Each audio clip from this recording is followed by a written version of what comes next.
sinasabi mong beauty standards. Yun, nakikita ko yun. Kunyari, mahaba yung legs, malit yung mukha, maganda yung lips. Yung may stereotypical na maganda pang beauty pageant na body. So, yung mga maigsi ang legs, tapos hindi ganun kalita, mga pangit yun. Pangit. Isa sa gawa ng mga pagmumukha ng mga yun. Yung mga iksi ng bias. Pag tumakbo parang cartoons.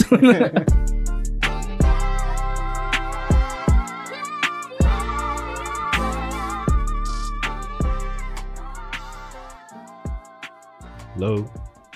Hello?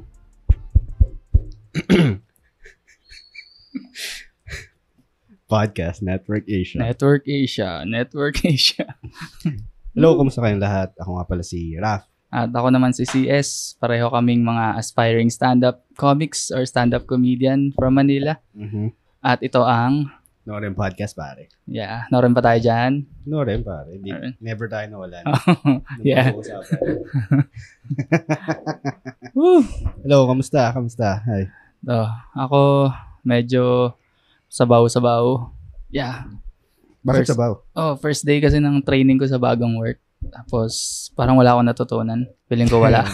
Feeling ko wala akong... Bago tayo magpatuloy pala, itong segment na to, pag-uusap, magkakamustahan lang kami. So, kung hindi naman kayo interesado sa buhay namin, maglalagay kami ng mga timestamps, tapos dumiretso na kayo dun sa mga topic na gusto nyong pakinggan. So, pero bago tayo magpatuloy, alam mo ba kung paano nag-umpisa yung word na sabaw sa utak? Oo. Ayun ba yun? Yung pag tinutukoy mo sabaw yung kasi utak? walang laman. Yun yata yun. Walang laman yung utak, kaya puro sabaw. Ganda pala nun, ano? Yung origin niya. Sabaw, walang laman. Sabaw lang. Okay, ganda. Ayun, so, sabaw ka kasi yung first day of work mo. Wala akong natutunan eh. Tapos wala akong naiambag sa group. Pero, first day pa lang naman. Puro mga Pilipino yung kasama mo. Mga Filipino. Tapos taga iba't ibang lugar. Kasi ano lang siya, online setting lang. Zoom meeting lang. Ganun. Pero ayokong pag-usapan yun muna. Siguro kakayanin ko na lang yun. Ang gusto ko talagang pag-usapan ngayon, guys. Guys, nung episode 2, meron kami pinag-usapan ni Raf na isang competition. Open mic or stand-up comedy open mic competition. Sinabi namin doon na hindi namin pag-uusapan pag olats ako. Pero ayun na nga. Bakit ba natin pinag-uusapan? Fill in the blanks. Kasama lang naman natin ngayon, guys. Ang first ever. First ever winner, champion ng Comedy Manila, di ba? Nag-organize. Comedy Manila. Comedy Manila, stand-up comedy open mic competition. Yan si Raf. At shoutout kay, syempre, kay Miss Jeannie Lakay kasi idea niya. Ayun, yun. Shoutout kay Miss Jeannie.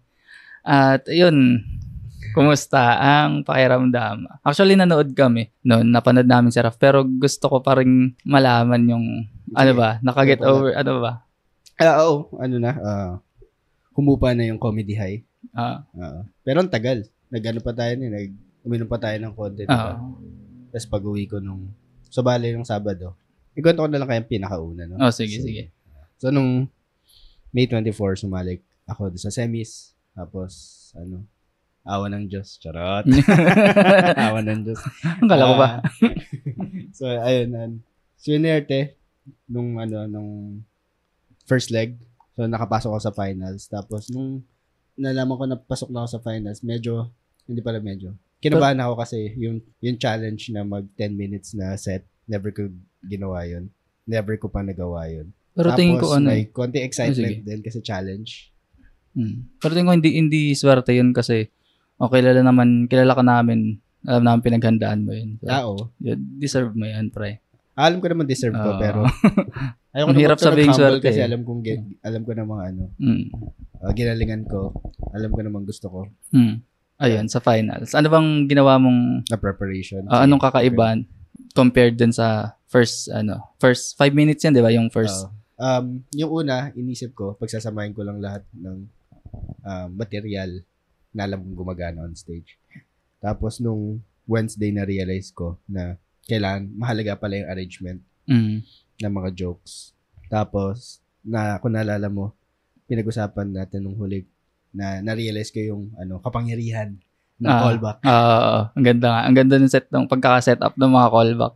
Kaya, aliw na aliw ko. Pinagandaan ko yun. Pinaghiwa-hiwalay ko yung mga callback tapos yung una kong naisip, yun practice kasi nakakaubos ng oras pag palaging magre-rehearse ka ng 10 minutes straight. So, paano ka nagpa-practice pala? Ito pala, nakakuha na rin ako ng tips. Yung pagpa-practice ko, gumawa ako ng 2 sets of 5 minutes. So, yun. Every day, 5 minutes. Hindi naman. So, ibig ko sabihin, meron akong set na 5 minutes. Tapos meron akong parang first set. Half, tapos second half. Ayan, para makontrol ko yung minuto. So, ibig sabihin nun, pag nagawa ko yung first set na saktong 5 minutes, ganun din gagawin ko doon sa second set. Kasi yun, mahalaga. Sobrang halaga ng oras. Kasi pinapakita nun yung discipline ng performer pagdating sa stand-up comedy. Tapos yung naisip ko na strategy kasi ayoko mag-undertime. Mas gugustuhin ko lumagpas ng 10 minutes kesa undertime. So, ang ginawa ko, dun sa second half, nag-stack ako ng mga jokes. Dinagdagan ko yung usual. Pero wala akong intention gamitin yun. Ang ano lang nun, gamit lang nun. Pag sakaling, ubos ko na yung first set, yung second half ko. Tapos di pa rin tapos ang oras. Gagamitin ko yun hanggang umabot ako. Tapos nagamit mo? Hindi. Hindi mo pa rin nagamit? Hindi ko pa rin nagamit. Hindi sakto pala yung damang set. Kasi yung yung last 2 jokes ko, sakto 1 minute yun. So, pag nakita ko na 1 minute na lang yung natitira, yun na yung gagamitin ko. Pero yun, gumana. Tapos ito pala, kung gusto nyong ma-experience, yung sinasabi namin, yung callback, yung comedy high, magpe-perform si Raph. sa ano lang naman, hindi naman ganun kalaki. Sa Soler lang naman. Sa Soler Theater. 1,500 people. Yung capacity. Yung capacity. Hindi pa puno yung yung venue. So, kung gusto niyo pumunta. Siguro by Wednesday. Ayun. Meron pa kayong 3 days para. Meron pa. Makabili ng ticket. Yun. Bili kayo ng ticket sa Soler. Kung ayaw niyo sa Soler, nalalayuan kayo, meron pang upcoming show. Si Raph kasama ng yung mga participants din. Yung sa bawat leg.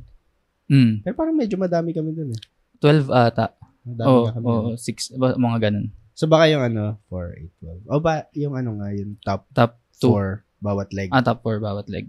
So yan, mapapanood nyo rin si Raph and other stand-up comedians. Yeah.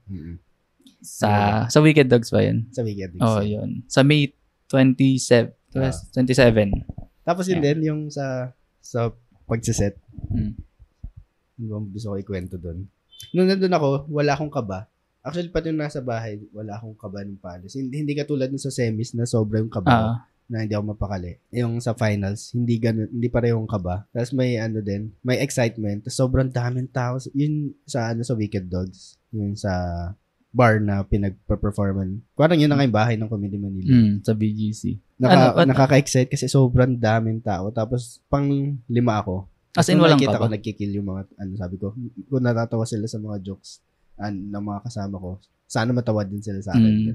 So, ang ganda. Yan yung kinalabasan. Natapos. Sobrang sulit niya nung nung show na yun. Kasi sobrang dami nag-perform. Parang lagpas 10. Parang 15 nga. Parang yun lang yung, basta sobrang dami. Tapos sabi nga nung partner ko sabi, sulit yung 500 Kasi ang daming headliner na maraming veterans. Ang ganda. Sobrang, isa sa pinakamagandang show siguro na napuntahan ko yun. Ano ba? Ayun, so, nood kayo ng mga comedy shows. At, ayun, andun ang ating first ever winner na ang competition. Yee! Ang saya nun. Tapos na pinapanood ko yung video. In-announce na yung top 2 finalists. Kami ni Judd Gregorio. Stand-up comedian, by the way. Tapos, nung in-announce yung pangalan niya, yung reaction ko gulat na gulat. Tapos, sobrang saya. Tapos, nakita ko si GB. Kinukuha niya yung lamesa. Lamesa yung upuan. Tapos, nung paglapag niya, gets ko na agad. Nung tinatignan ko ng video, tawa ko ng tawa. Kasi bigla lang akong umakyat. Parang alam ko na agad kung anong gagawin ko dun sa sa parang may stool. Sa mga siniset hindi up niya nakakalam, yung ginagawa ko dun, meron akong joke or beat na umakit ako sa stool. Tapos nakatayo lang ako doon. Basta, ano yun, Spider-Man na joke ko yun. Pwede ba yun? Pwede bang sabihin yun? Yun ang sinasabi yung punchline. Sige. Basta makikita nyo pare pag napanood nyo, syempre.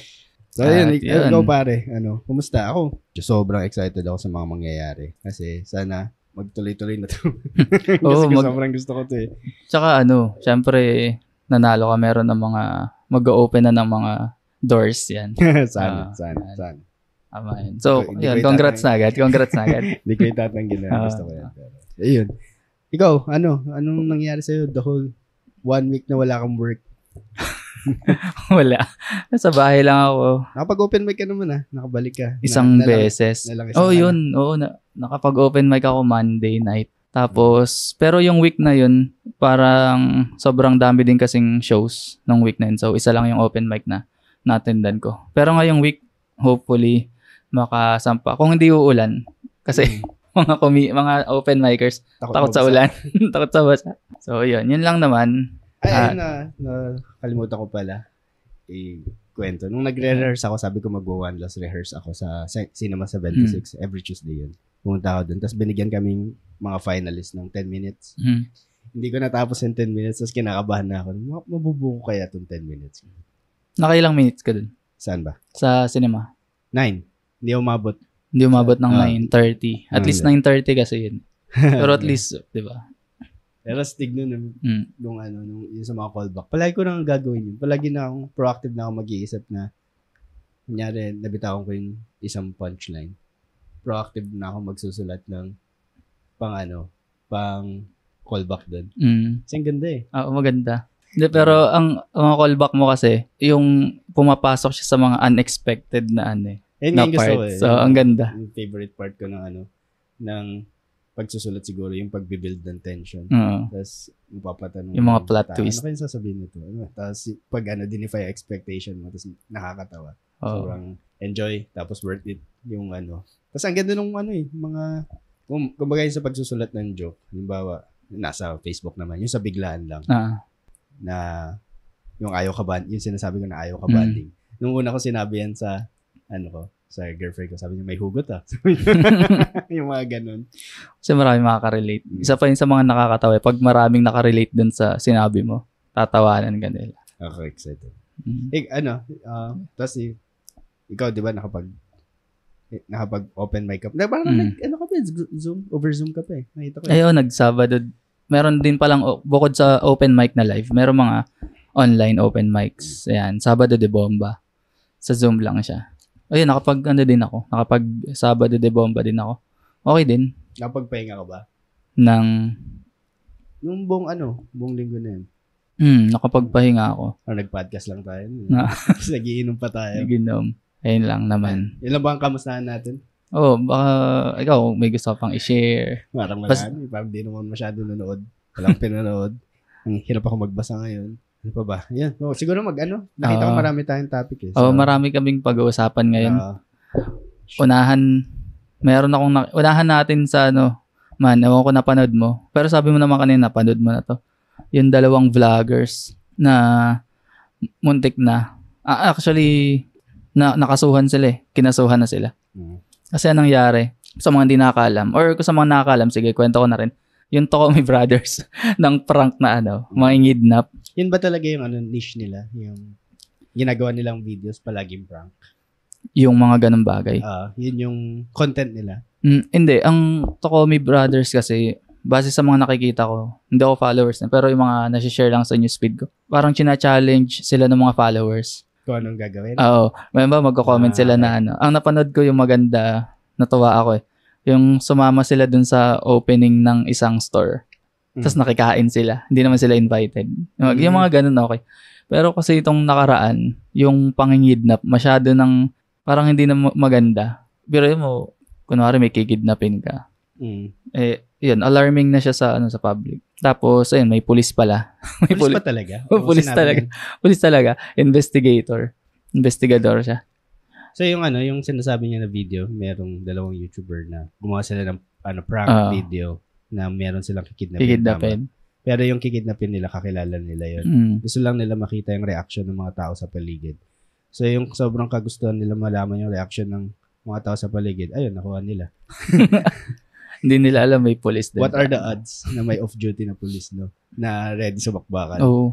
Tapos, Tutukan sila ng baril eh. nakikita ko na gano'n pa sila, nagmamakaawa pa na, tapos pinipilit nilang i-explain. Mm. Paano pag nagdilim yung paningin ng isa? Kaya nga. Alam ko meron ding isa pang vlogger din. Dati, ganun din. Parang nasa likod naman siya ng lalaki. Na parang may bubunutin siya dun sa bag niya. Eh, yung pala yung lalaking tinitingnan niya, police din. May baril din. So, ewan ko, hindi pa sila natuto sa ganun eh. No? Siguro marami na, naubusan na ba sila ng content? Yun na ba ang labanan ngayon kung sino yung pinaka-daring na content? Hindi kasi ako nanonood ng ganun eh. Siguro, ewan ko, sa kanila. Siguro, kala nila. Yung iba kasi, makala nila nakakatawa. Nakakatawa naman, tapos parang wala pang pero hindi sa gumagawa lahat na content creator. Kumbaga, I mean, hindi yun yung challenge na ginagawa ng lahat. Or sumasagi sa isip ng karamihan na nandidiri kasi ako sa ganung content. Parang napaka-harmful. Pero meron pang isa pala na ganyan din. Nakidnap din siya. Tapos umandar lang konti yung sasakyan. Binaba ulit. Testing lang. Pero kakilala nila yung kinikidnap ko, no? Oo, ganun din. Kakilala rin. Tapos parang lang din. Pero ito kasing Tokomi na to ayun, nasampulan sila, may police. Tapos kinasuhan na sila. Ayun lang. Anong kaso? Alarm and scandal. Tapos alam mo ba ang Available? Available siya. Tapos alam mo ba ang yung slap on the wrist sa kanila kasi yung amount of money na nag-generate nila sa YouTube nila. Okay lang yun, lesson learned. Ganun. Pero tingin ko tinatawanan lang din nila yun. Kasi tingin ko rin. Tinignan ko yung yung bail ng alarm and scandal. 1 day to 30 days na pagkakakulong or 40,000 pesos. Not exceeding 40,000. Sobrang baba nun para sa kanila. Pero ayun, buti na lang hindi ganun kalala yung nangyari sa kanila kasi sa totoo lang hindi naman at risk yung yung kinikidnap nila kung sila yun sila yung tinutukan ng baril tapos paano mo i-explain yung sarili mo kasi nakita ko matanda yung yung naka-witness. Pag matanda pa naman pag matanda hindi naman sila savvy masyado sa kung ano nangyayari sa YouTube space, sa mga trending, hindi nila alam na joke pala yung mga ganun. Tapos walang sobrang tago yung camera nila wala namang camera crew na sumusunod na magpapaliwanag, walang manager na lalapit doon wala. Kasi mahal tayong prank nila pero 'di ba nagagawa naman ng wow mali dati. Nasa loob yata ang sasakyan kasi. Kailangan nila kailangan well compensated yung doon that may tatak kasi yung TV5 ganun. Bago kayo maggagay. Pero ikaw kung makakaisip ka ng prank na hindi pa nagagawa ng iba, ano sa tingin mo yung feeling mo mag-generate ng buzz sa internet space? Oo nga.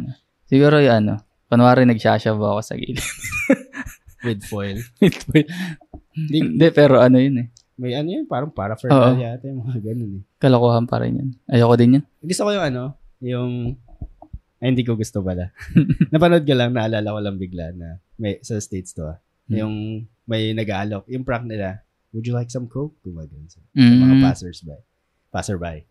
Lahat tinatanong nila. Tapos may nag-tip off sa police.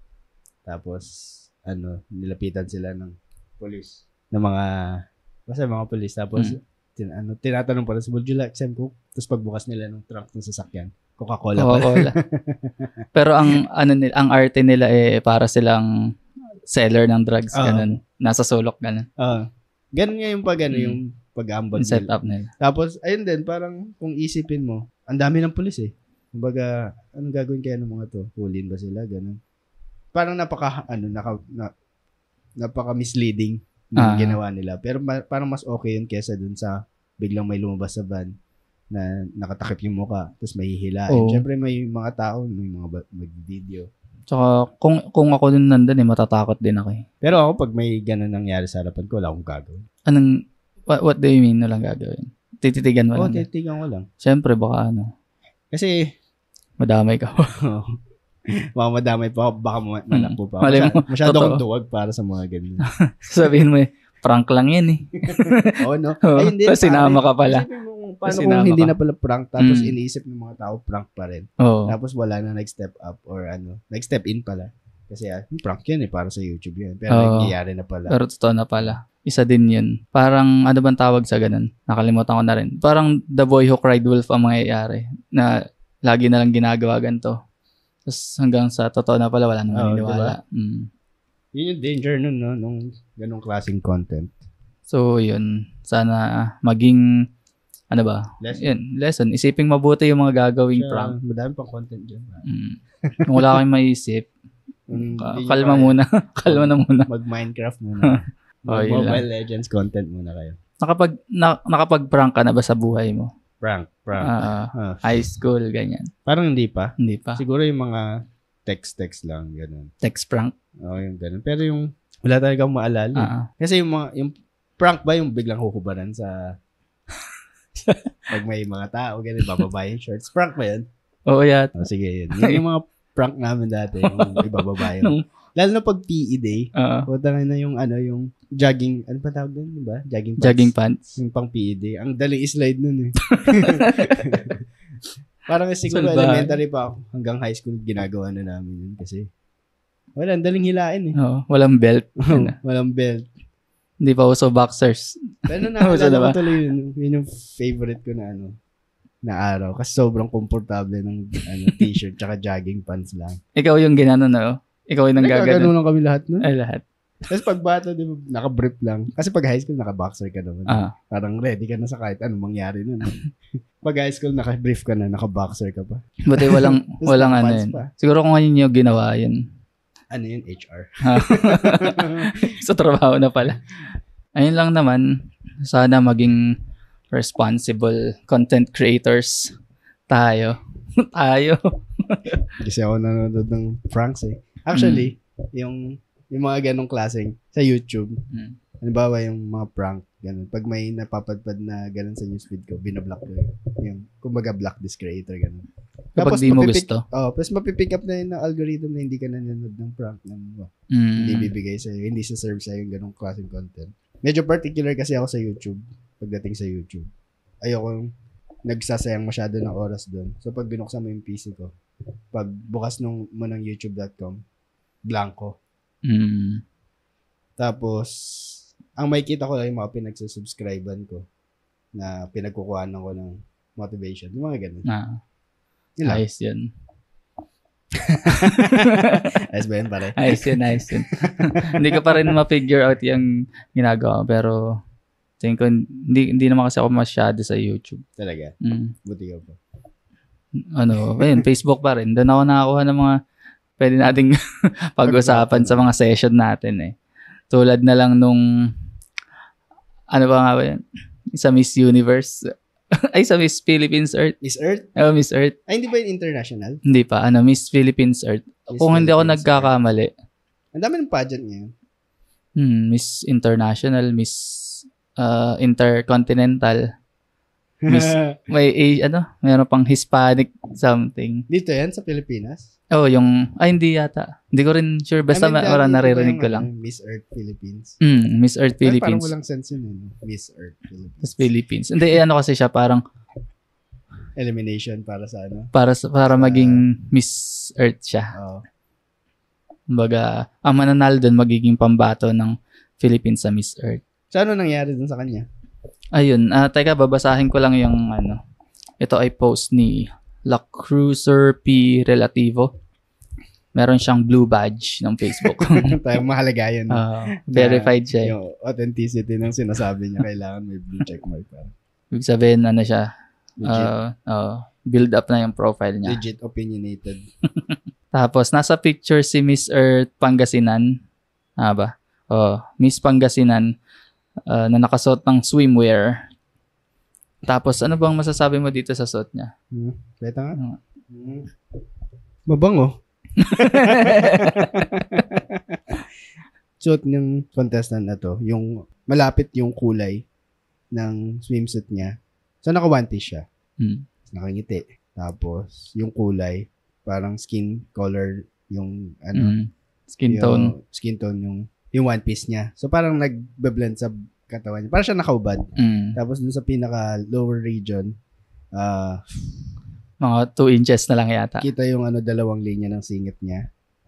Tapos pag i-zoom ko pa, Zoom. parang may buhok nga eh.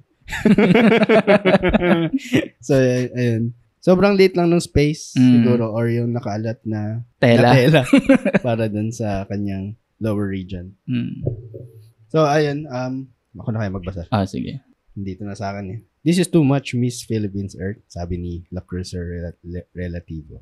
This is one of the reasons why beauty pageants are often criticized for their emphasis on physical appearance and the objectification of our women. I feel that the organization crossed the line by advocating such beauty standards. No wonder, parang lumalayo na siya, no? Pag hindi na, wala nang kinalaman dito sa suot niya nung contestant. Ano bang iniiyak nito? No wonder there has been a growing movement to shift the focus of beauty pageants away from physical appearance and towards other qualities that are more empowering and inclusive. Beauty pageants should be about celebrating the inner beauty, intelligence, and talent of our ladies rather than just their physical appearance. You have become hyper-focused on physical appearance by displaying too much skin to the verge of nudity. Beauty pageants, as part of our culture and tradition, has to strike a balance between celebrating physical beauty and promoting values, not the other way around. Ikaw, Dami mong gustong i-unpack dito. Una sa lahat, ano bang purpose ng beauty pageants? Di ba beauty? So pag ngayon sa woke culture natin, pag sinabing beauty in and out, yung gusto nila sabihin. Pero women empowerment tsaka confidence, self-confidence. Pero parang napaka-hypocrite naman kasi. Kasi pag sinabing beauty pageants, wala naman, huli nga yung patalinuhan doon. Hindi nga patalinuhan yung pagalingan lang sumagot eh. Oo, kasi pwede mong i-memorize yung mga, alam mo, may i-share ko, may nakasagutan ako sa Facebook. Tungkol dito? hindi tungkol dyan, pero tungkol sa beauty pageant. Tapos siguro 3 yung sumagot doon. Ano masabi? Na fans ng mga beauty pageant. Ganyan. Kasi ang post ko, December 2021 yata, basta mga ganun. Ang tagal na, bored ka lang noon kasi pandemic. Sabi ko, hindi ako naniniwala. Hindi ako naniniwalang para sa women empowerment ang mga beauty pageant. Hanggat wala ako nakikita mataba na rumarampa, parang ganun. Oo nga. Di ba? Kasi parang sinasabi nila na basta yung beauty standards, basta nagkaroon ng standards based on physical appearance pa rin talaga. Di ba? Medyo magulo, ano? Sige, ganito na lang. Pero meron, ayun, nakasagot ako. Sabi nila, wala kang alam sa beauty pageant. Pero yun yung pang shutdown nila sa mga tao. Hindi mo alam kung pero totoo na, wala akong alam sa mga ganyan. Pero yung pinaglalaban nila na women empowerment, self-confidence, parang nabasa ko yun, parang hindi ko na-gets kung ano pang kinalaman ng damit. Then feeling ko pangit lang talaga gising niya.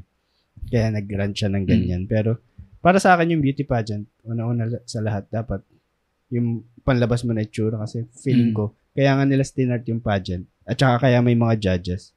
Kasi hindi ka makapagbigay ng scientific na analysis sa beauty pageant. So, kailangan ng judge.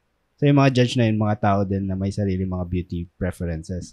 Ngayon, sa tingin ko, over the years, nagkaroon na ng standards. Pag ganito yung tsura mo, ganito yung pananalita mo, ganito yung paglakad mo, favoran ka ng judge. Yun yung beauty. Yun yung beautiful. Ganun. Hindi sa akin. Yun yung sa nakikita ko kung bakit may mga beauty pageant. Ngayon, napaka-unrealistic ng iba na mga beauty kasi parang may mga tao na sobrang ganda, parang hindi mo akalain may ganong klaseng tao. Sobrang payat, sobrang date ng tiyan. Tsaka ang daling sabihin ng di ba? Ang daling i-preach ng self-confidence kung ganon ka. kung nasa yung lahat kung makikita sa'yo lahat yung beauty standards ng society. Sobrang daling mag-preach na hindi, maging confidence lang ang kailangan mo dyan. Pero merong parang di naman sapat yung confidence eh. Tsaka parang din nakaka offend para dun sa mga tao na sineseryoso yung pagpapageant. Mm. Kasi kung sineshape nila yung body sa gusto nila, nagda-diet sila, tapos nag-exercise sila, tapos biglang may sasali dun na sobrang taba, ganun. Parang nakaka-offend sa mga nagbibigay ng ng importansya dun sa hindi lang dahil confident ka. Kasi pero pinopromote kasi nila yung confidence and so yung beauty inside and out. Pero meron na ano mo sabihin ko kanina, meron ng sa US mga plus size na sumasali sa beauty pageant. Yun lang hindi ata sila nakakarating. Wala pa akong nakikita yun sa international stage. Wala pa. Pero yun, sana malapit na. Pero ikaw, ano bang masasabi mo talaga sa beauty pageant?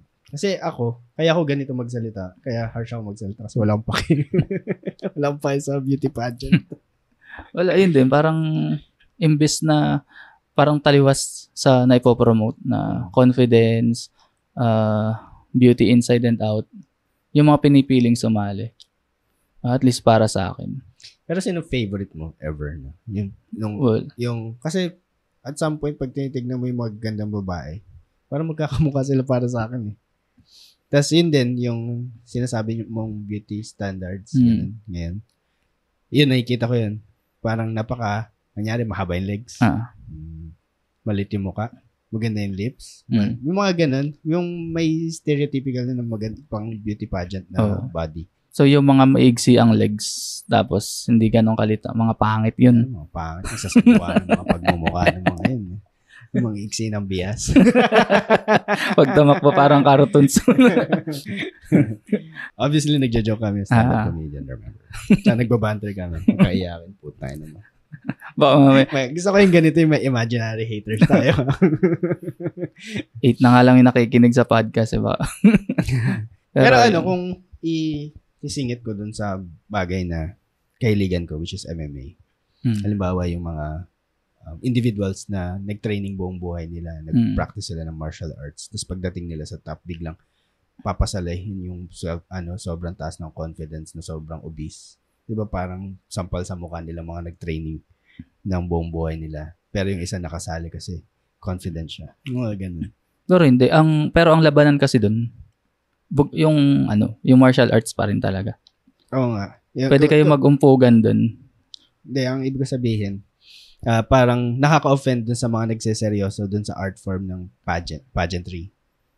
Na iniisip mo na dahil lang gusto mo dahil confident ka makakapasok ka, pero may mga barrier to entry pa rin. Hindi dahil, halimbawa, ano ba? Gets ko naman. Pero yung kasi na ipopromote nila confidence Di sana wag na lang i-promote.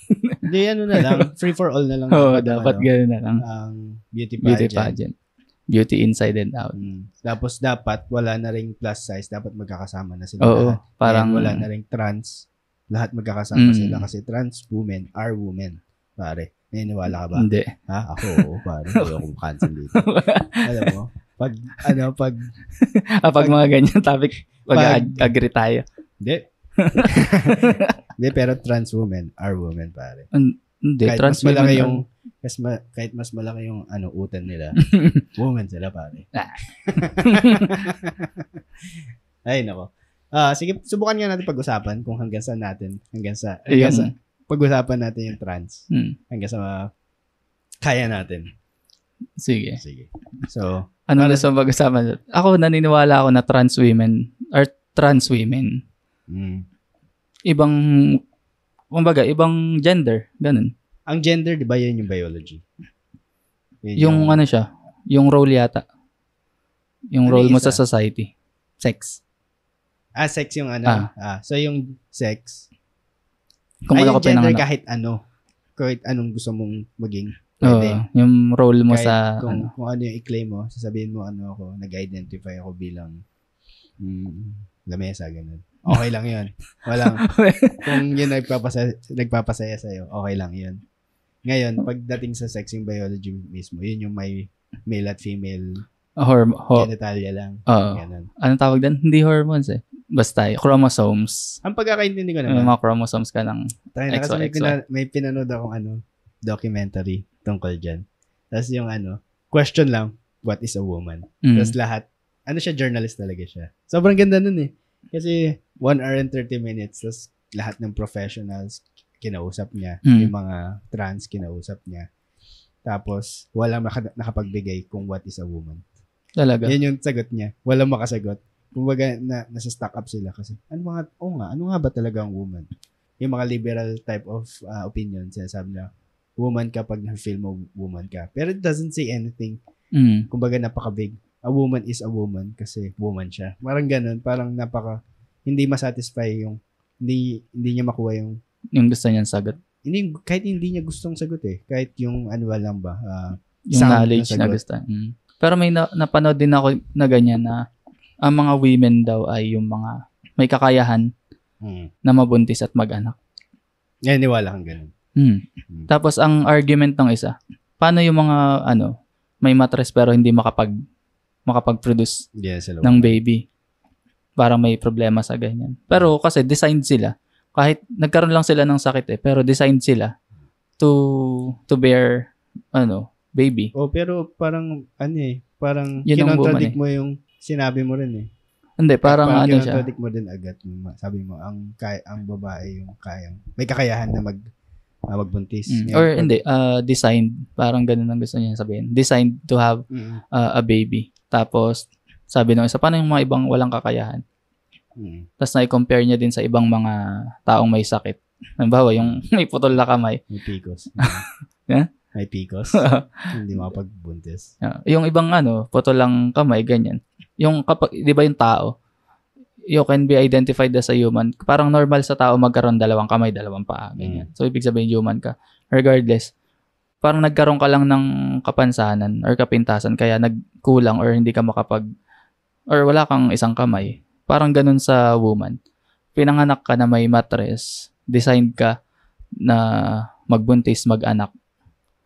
Ayun, yun ang woman para sa... naniniwala naman ako dun. Ako ba? Trans women sila.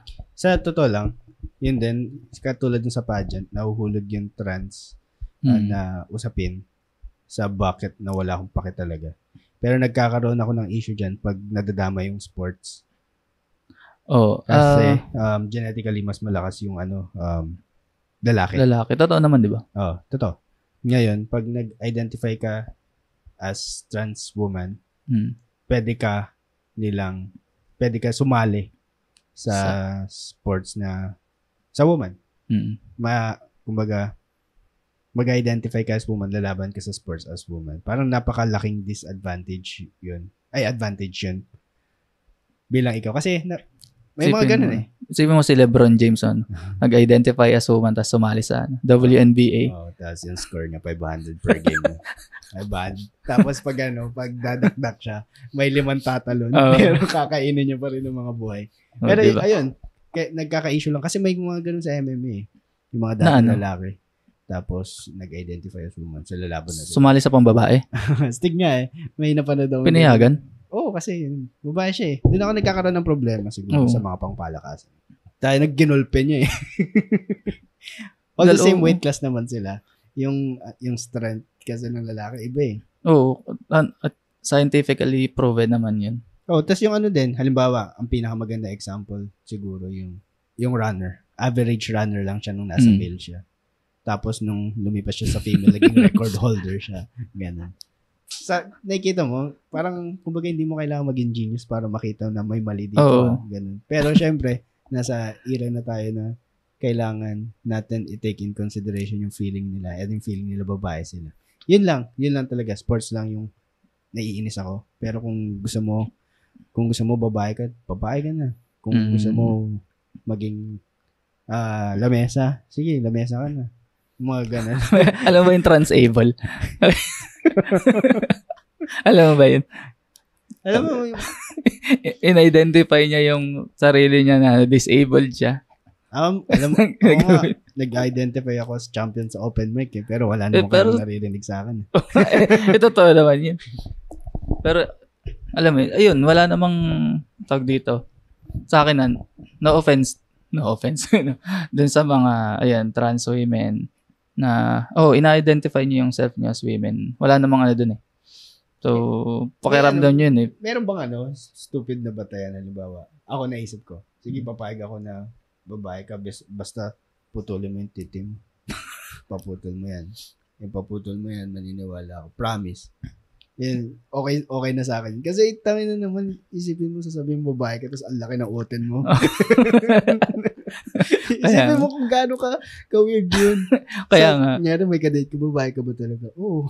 Tapos nagpalakihan pa sila ng Kaya identify yung trans women pa rin talaga. Sa akin para sa akin. Trans women are trans women. Trans men are trans men. Men Pero are ba, men. pwede ka ba magpalagay ng edits? Wala yata. Strap on. No? Tapos black. Kulay black yung strap on. Tapos may ilaw. May neon lights. May ilaw sa label. Walang ganun, Wala pang nagpapalagay. Si yata. Hindi, wala pa. Hindi, I mean, wala pa at all. Wala pa. Kasi, isipin mo, paano mo magpapatigasin yun? Kasi di ba connected yung yun sa, tapos biglang magkaka-boner. Tapos natin meron akong kwento ko lang. Kasi meron akong office mate trans siya. Tapos meron din akong office mate na tibo. Sabi ko, patanggal mo na lang yung size, kabit natin sa kanya. Natatawa lang ako dun sa tomboy ko naka-opisina na. Alam mo ba, umattend yung mama ko ng kasal? Yung bride, bakla. Yung groom, tomboy. Tapos yung sagot niya sa akin, straight sila. Sabi yung tawa ko ng tao eh. Kasi hindi ba pwede yun?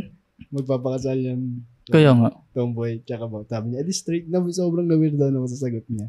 Pero, sobrang na-weird daw ako hanggang ngayon tumatok. Sabi ko, straight? Baka straight nga sila. Tapos yun pa, may handa yung tomboy na magpabuntis para magkaanak sila. Tapos sabi ko, kung parang isipin mo. Pag pinalawak mo yung imagination mo, tapos nakikita mo gano'n, tayo naisipin mo yung, yung female, yung nagpe-penetrate dun sa lalaki. Parang ang weird. Pero tingin ko ang attraction nila is sa physical. Yung tibo, siya, tama ba? Naka-coat and tie, gano'n. Ay, hindi. Baligtad. Cross-dresser sila. Yun. Baka kaya gano'n. Kasi kung tibo ka, attracted ka sa sa babae, sa maganda. Mas maganda yung gay. Nagkapalit lang sila ng pero yung preference nila. Nagulat lang din ako kasi hindi mo araw-araw nakikita yung mga ganong klaseng Hindi mo it's something you don't see every day. Yan, English ko lang, no? Galing ka mag-translate, na. Tuloy natin mag-trans. Balik tayo sa Miss Universe. Ayun. Meron na nga siyang nasaan na ba ako? Ayun din, yung mga trans, pwede silang sumali. Meron. Spain yata. O basta ganun. May may palagi nang sumasali. Hindi ko lang kung palagi, pero isa pa lang yung nalaman ko. Gusto ko sana umabot sa point na lahat na trans yung sumali. Kumbaga, tapos Miss Universe. Oo. Hindi, yung kumbaga, yung trans na yung sobrang widely acceptable na yung pagsali ng mga trans. Tapos lahat na lang kasali doon trans kasi talaga mas maganda sila sa babae, di ba? Iyak yung mga babae. No? Isipin mo, mas matagal pa akong babae dyan. Hindi, naaalala ko lang kasi may beat si doon. Si Dave Chappelle. Sa trans. Sino yung yung nanay nila Kim Kardashian? Hindi ko rin alam pangalan niya. Si Bruce Jenner. Diba, babae na siya ngayon. Siya na si Caitlyn Jenner. So, yun. Si Bruce Jenner, baka nagkakamali ako sa pangalan na. Pero dati siyang Olympic champion. Talaga? Olympic champion siya. Sa, sa running. Siya ba yung, siya ba yung sinasabi mo? Hindi. Ano ba? Na sumali sa pangbabae. Ay, ba yun? Ngayon lang yun. Tapos, yung beat ni Dave Chappelle, si Caitlyn Jenner, naging Woman of the Year. Woman of the Year siya ng Time. Time Magazine. Time Magazine. Tapos sabi niya, pinartidahan niya daw lahat ng babae kasi tatlong taon pa lang siyang babae. Woman of the Year na siya. Isipin mo yun. Tapos yung iba, 50 years ng babae, hindi pa rin nagiging Woman of the Year. Tapos mas maganda pa siya dun sa iba. Hindi nga eh. Hindi ba? Hindi, mas ano ba itsura niya? Mukha talaga siyang lalaking na para siyang white chicks. Nakakatakot yung itsura niya, promise. Tapos nag-Woman of the Year. Iba na talaga ang takbo naman din. Oh, no? Bawal Pero- mo ng bawal ka ng, Kaya ako nagko-comedy ako. para pwede mong, Para pwede kong suriin. mm, Kasi, hindi mo naman kailangan maging matalino sa comedy. Kailangan mo lang maging observant. observant. Ah. Kailangan mo lang magtanungin. Tapos kailangan mo rin mag-take ng risk na pag-usapan yun. Mm. Kaya ako hindi ako masyadong ganun eh. Hindi. Tsaka Dati nga, yung mga first few jokes ko puro edgy. Kasi, pag sinabi kong edgy, yun yung mga dark. Yung mga material mo, yung sobrang tabu. Mga ganun. Halimbawa sa mga rapist na mga pare, mga ganun. Tapos Tapos na-realize ko tinatawanan. rin na hindi pa, pinipilit ko lang. Mm. Yun yung, tapos pag nakikinig ako ng mga podcast nila dito sa Pilipinas, parang napakaano daw nun, palagi nangyayari. Na pag may bagong open micer, iniisip niya yung nakakatawa. Or kaya niyang panindigan kasi yun yung mga napapanood niya online. Diba? Mga Jessel Nicks, mga Ricky Gervais, mga ganun. Ay, mga ganun din ako. Yung may joke pa ako nun na akala ko MMA fighter. Ay, akala ko rapper si Kit Thompson. Sabi ko. Sino ba siya? Artista. Yan nanggulpe ng girlfriend. Hindi ko. Naalala mo? Pinoy. Pinay. Kit Thompson. Diba nanggulpe siya ng girlfriend? Sabi ko, akala ko, hindi ko siya kilala kako. Akala ko, siya, singer. Kasi meron siyang greatest hits. Sabi ko. Gets mo ba? Parang narinig Tapos ko na yung may na pa yun. yun. May pa. May. Action pa. Greatest hits. Sabi. Ay, ikaw nag-joke nun. Oo, ako. Joke ko yun.